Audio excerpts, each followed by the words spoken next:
को, ना तुम लोगों की पगार बढ़ेगी और ना ही तुम लोगों को बोनस मिलेगा। अरे ये कौन सी नई बात है?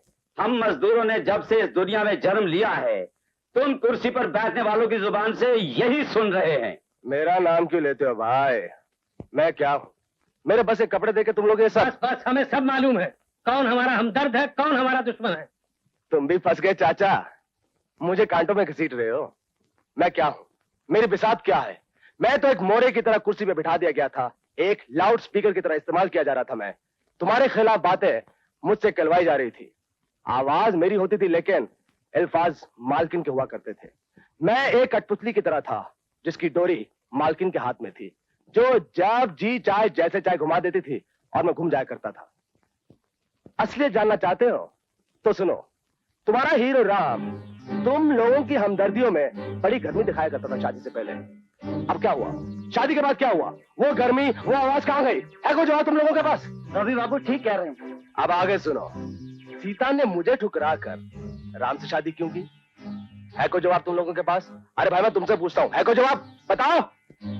अरे भाई ये बहुत गहरी चाल है। This is called politics in business. Ram मजदूर यूनियन का लीडर है, सारे मजदूर उसकी मुट्ठी में है। तो सीता ने सोचा कि अगर वो राम से शादी कर लेगी तो सारे मजदूर उसकी मुट्ठी में आ जाएंगे। अच्छा, आप लोग सीता देवी के ऑफिस गए थे? हाँ गए थे। किस सिलसिले में? अपने बोनस के बारे में पूछने के लिए। और वहाँ कीड़े खाए हुए बैगनों की बातें होती रही। कीड़े खाए हुए बैंगनों का बोनस से क्या संबंध है? एनीवे, और क्या बात हुई? मुर्गी के बारे में। शाबाश शाबाश शाबाश मेरे भाई। बात करने गए थे बोनस की और जिक्र लेके बैठ गए मुर्गी का। अच्छा बताओ, सीता देवी ने कुछ पगार बढ़ाने की बात की थी? हाँ। मगर किसकी? तुम लोगों की नहीं, राम की। मगर राम ने तो पगार बढ़ाने से इनकार किया है। हाँ, यस यस, यही तो चाह रहा हूं मेरे भाई। करोड़पति बीवी का शोहर 200 रुपया महीना पगार बढ़ाकर क्या करेगा? हाँ, क्या करेगा? अरे भाई मैं तो कहता हूं कि राम को तो पगार की जरूरत ही नहीं। अरे उसने अपनी पगार बढ़ाने के लिए इनकार नहीं किया था। इनकार किया था तो तुम लोगों की पगार बढ़ाने के लिए। अरे राम राम, हम सीधे साधे आदमी लोग हैं, ये चाल और गहराई को क्या समझे? ये सच है कि रवि बाबू को हमने अब तक अपना दुश्मन समझा है और अपने खिलाफ। हाँ यही तो बदकिस्मती है। धोबी का कुत्ता, ना घर का ना घाट का। एक तरफ तो सीता देवी मुझ पर भरोसा नहीं करती और दूसरी तरफ मेरे भाई, मेरे दोस्त, आप लोग मुझ पर भरोसा नहीं करते। खुदा खैर करे। क्या बात है, कुछ भाई लोगों के चेहरों पर बगावत का रंग नजर आ रहा है। इंतजार करते करते हमें बहुत देर हो गई है। हमारी मांगें सारी की सारी 1-2 दिन में पूरी हो जानी चाहिए, वरना याद रखो हम में से कोई भी काम पर नहीं जाएगा। हाँ तुम जा सकते हो क्योंकि इस फैक्ट्री की मालकिन तुम्हारी बीवी है। क्या कहा? एक मिनट। अगर तुम्हारी मेरे बारे में यही राय है तो सरासर गलत है। मेरी जाती जिंदगी का मेरी नौकरी से कोई संबंध नहीं। हम कल ही जाकर उनसे बात करेंगे और उसके बाद फैसला करेंगे कि हमें क्या करना चाहिए। क्या करना चाहते हैं और क्या कहना चाहते हैं आप? एक मुद्दत से हम लोग बोनस की मांग कर रहे हैं, आपकी तरफ से इसका कोई जवाब नहीं आया। अब हमें क्या करना चाहिए ये आपके फैसले पर निर्भर है। ऑल राइट, फिलहाल हमारा ये फैसला है कि हम आपको बोनस नहीं दे सकते। नहीं दे सकती? मगर क्यों? क्योंकि इस साल कंपनी को बहुत नुकसान हुआ है। नुकसान? हाँ, ऑडिटर साहब इन्हें समझाइए। हाँ, इस साल कंपनी को कई लाख का नुकसान हुआ है। चलिए मान लिया कि आपकी कंपनी को इस साल नुकसान हुआ, लेकिन इससे पहले तो कंपनी फायदे में चल रही थी। उन फायदों का हमें बोनस दिया जाए। वो तमाम फायदे इस साल के नुकसान में खत्म हो गए। आपका ये जवाब इनकम टैक्स वालों के लिए ठीक रहेगा, हम लोगों के लिए नहीं। अकाउंट्स तैयार हो जाने दीजिए, उसके हिसाब से जो बोनस निकलेगा आप लोगों को दे दिया जाएगा। कौन से अकाउंट? जो इस साल के नुकसान के बलबूते पर तैयार किए जाएंगे? हाँ, वही अकाउंट। फिर तो नतीजा साफ जाहिर है कि आप कंपनी का नुकसान दिखाकर हमें बोनस देने से इनकार कर देंगी। अपन ऐसा झूठा और बनावटी अकाउंट को नहीं मानता। शराब, पहले तमीज से बात करना सीखो। इस कंपनी ने आज तक ना कभी झूठे अकाउंट बनाए हैं ना कभी बनाएगी। मैडम, आप खामखा गर्म हो रही हैं। हमें मालूम है कि पिछले साल हमारे माल का प्रोडक्शन बहुत अच्छा हुआ था और मार्केट में हमारे माल की मांग भी ज्यादा थी। मगर खर्चे आमदनी से ज्यादा हुए थे। मगर क्यों? कौन जिम्मेदार है उनका? माना कि आपने अकाउंट में कोई गोलमाल नहीं किया, लेकिन अकाउंट में गोलमाल हुआ जरूर है, ये तो आपको मानना पड़ेगा। इसलिए पहले इनका पता लगाइए और फिर इंसाफ से जो हमारा बोनस है हमें दीजिए। मैडम, आज हमें मजबूर होकर कहना पड़ रहा है कि मजदूर की जिंदगी महंगाई और तंगदस्ती के पाटों में गेहूं की तरह पिस कर रह गई है। गुरबख्श की मिसाल लीजिए, ये अकेला घर में कमाने वाला है, 2 बूढ़े माँ बाप हैं, 4 बच्चे हैं और 2 जवान बहनें हैं। इतनी कम तनख्वाह में ये इनका पेट नहीं पाल सकता, उनकी दूसरी जरूरतें पूरी करना तो दूर की बात है। तो क्या आपका मतलब है कि यहाँ आप काम अकेले करेंगे और तनख्वाह हम आपके पूरे घर वालों को देंगे? नहीं, तनख्वाह मत दीजिए, मगर प्यार से हमारे सर पर हाथ रख दीजिए। हमारे दुख देखिए, हमारे घरों में आंसुओं का सैलाब देखिए। मुझे आप लोगों के दुख और आंसुओं से कुछ लेना देना नहीं। तनख्वाह आपको आपके काम की मिलेगी, समस्याओं की नहीं। That's all। शांता, शांता जी? वो जरा घड़ी में कल सुबह 5 बजे का अलार्म लगा दो। क्यों? किस लिए? वो कल तुम्हारी बहू की फैक्ट्री में तुम्हारा बेटा हड़ताल करने वाला है। हड़ताल? हाँ, और बंदोबस्त के लिए मेरी ड्यूटी लगाई है, तो मुझे तो जल्दी जाना ही पड़ेगा ना। सीता, कल सुबह जल्दी उठ सकती हो? क्यों? कल से हमारी फैक्ट्री में स्ट्राइक शुरू होने वाली है। सबसे पहले मुझे पहुंचना होगा। 5 मिनट जगा देना।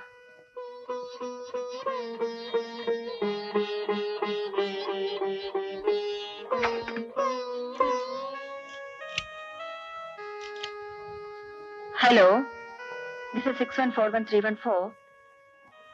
सुबह 4:30 बजे का अलार्म लगा दीजिए। Thank you.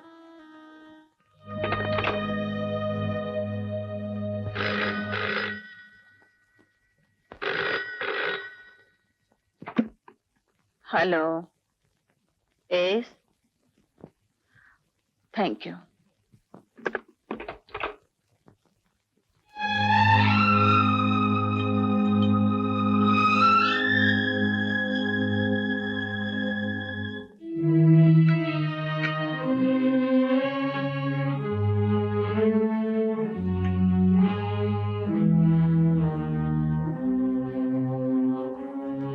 सुनिए, सुनिए,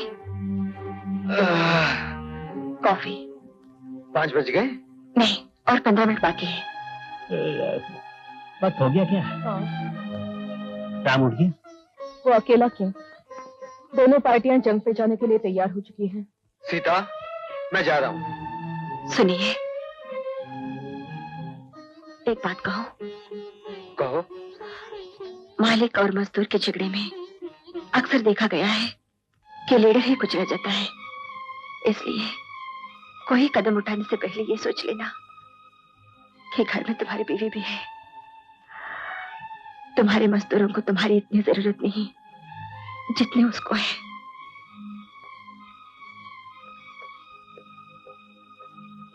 सुनिए, वहां कुछ छोटी मोटी गड़बड़ हो गई तो सख्ती मत करना। देखो, ऐसे मामलों में दोबारा मुझे कभी सलाह नहीं देना। मैं पुलिस ऑफिसर हूं, मुझे मालूम है क्या करना है।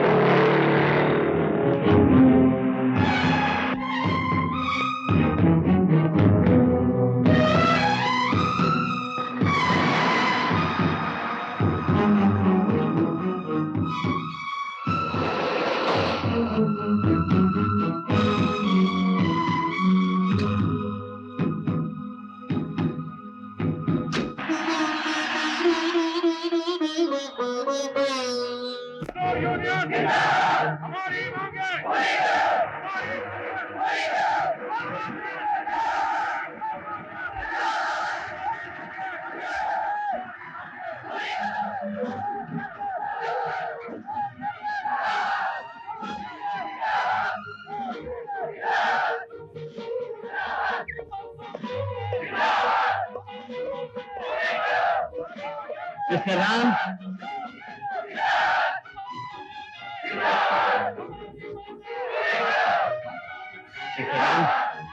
ये नारे लगाने या हड़ताल करने की जगह नहीं। सर, असल में ये हड़ताल नहीं है। हम 1 घंटे के लिए अपनी आवाज मालिक के कानों तक पहुंचाने की कोशिश कर रहे हैं, और फिर जैसे ही फैक्ट्री का वक्त हो जाएगा हम सब अपने अपने काम पर चले जाएंगे। और इस 1 घंटे के दौरान न कोई अपनी जगह से हिलेगा, न कोई हंगामा होगा, ये मैं आपसे वादा करता हूं। Okay, carry on. मजदूर यूनियन जिंदाबाद! मजदूर यूनियन जिंदाबाद! हमारी मांगे!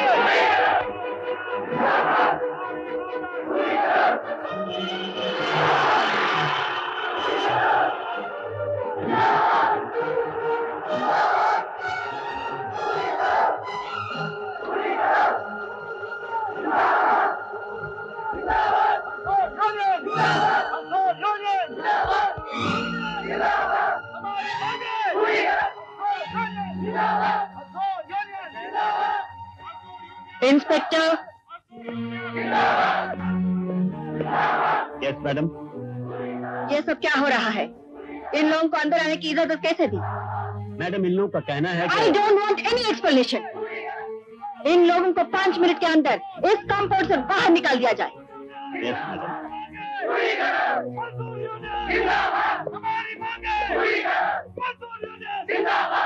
मिस्टर राम,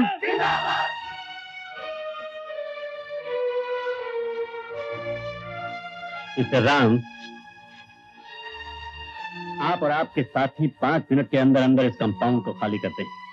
यहाँ एक भी आदमी नहीं होना चाहिए। ठीक है, हम चले जाएंगे। ये हमारा आपसी मामला था, इसलिए हम फैक्ट्री के अंदर खड़े होकर नारे लगा रहे थे ताकि दुनिया न सुने। आप हमें मजबूर कर रहे हैं कि हम बाहर गली कूचों में जाकर नारे लगाएं, तो ठीक है, हम चले जाएंगे। इंस्पेक्टर साहब, इनसे कह दो, फैक्ट्री के अंदर चिल्लाने से आवाजें फैक्ट्री के अंदर नहीं रह जाती है, इसीलिए सड़कों पर चिल्लाए, गली कूचों में चिल्लाए, मुझे कोई फर्क नहीं पड़ता। इन लोगों को यहाँ से फौरन बाहर निकाल दिया जाए। इंस्पेक्टर साहब, इन लोगों की तरफ से मैं आपको यकीन दिलाता हूँ कि ये लोग कोई दंगा, कोई फसाद नहीं करेंगे। मैं किसी फसाद और हंगामे से नहीं डरती। ये कंपाउंड फौरन खाली कर दिया जाए। अंदर ना कोई मजदूर जाएगा और ना किसी की आवाज सुनाई देनी चाहिए।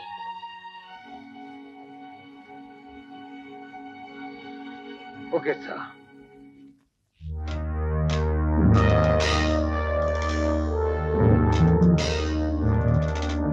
मजदूर यूनियन जिंदाबाद! मजदूर यूनियन जिंदाबाद! मजदूर यूनियन!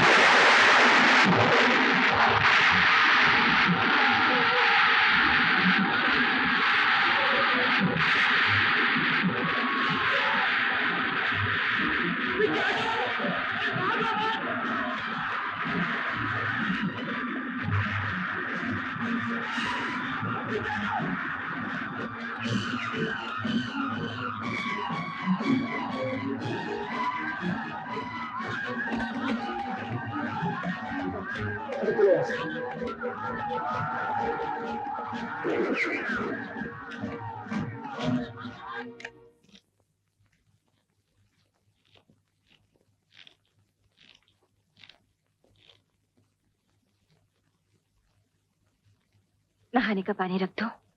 नहीं, मैं बाद में नहा लूंगा। क्या हुआ बेटा? सुना आज फैक्ट्री में कुछ गड़बड़ हो गई?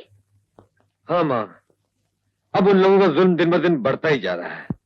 आज पुलिस बुलवाकर हम पर लाठीचार्ज करवाया गया, कल हमें जान से भी मार सकते हैं। अपना गुरूर, अपनी ताकत दिखाने के लिए आज हमारे 25 मजदूर गिरफ्तार करवा दिए गए। अगर कल तक वो मजदूर नहीं छूटे ना, तो मजबूरन हमें भूख हड़ताल करनी पड़ेगी। हमें यानी कौन करेगा भूख हड़ताल? मैं करूंगा, और कौन करेगा? तू क्यों करेगा? फैक्ट्री में क्या तू अकेला काम करता है?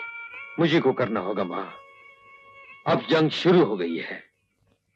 या तो अपना हक लेंगे या अपनी जान दे देंगे।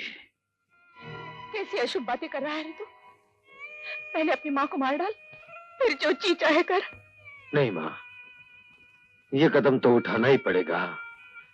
ये मुर्दा परस्तों की बस्ती है, यहाँ जिंदों की आवाज कोई नहीं सुनता, मरने वालों की पूजा की जाती है। जीते जी तो मजदूरों को उनका हक नहीं दिला सका, अगर मरकर दिला सका तो कम से कम दुनिया याद तो रखेगी।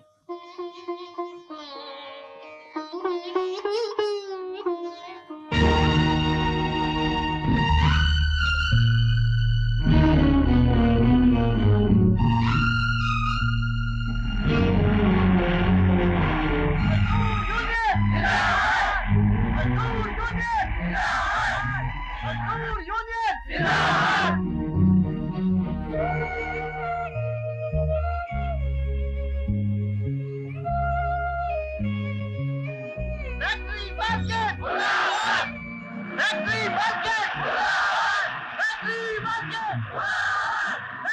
Malkin!